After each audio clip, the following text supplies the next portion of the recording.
এই বঙ্গাই আমাকে মেরেছে। নর্থ সাউথে পরে আসছি, আগে সবাইকে একটু কনটেক্সট বুঝিয়ে নি। বলছি দাদা, বৌদির সাথে ব্লগ ভালো চলছে তো? না, এই বদ্দা বেশি ফাটছে না তো? দাদা এই ভালো মানুষ, আমরা নিজের গায়ে মেখে নিয়েছি আমরা খারাপ।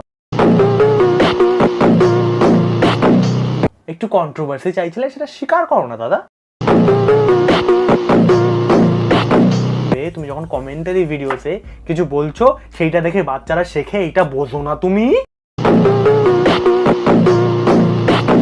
এসবের পরে কোনো মেয়ে ওর ভিডিও কেন দেখে আমি আজও বুঝি না ভাই। অজুহাত না, একটু নিজের জায়গাটা করতে শেখো। আমি বাংলাতেই কথা বলা প্রেফার করি, কিন্তু কমন সেন্স নাই তোমার।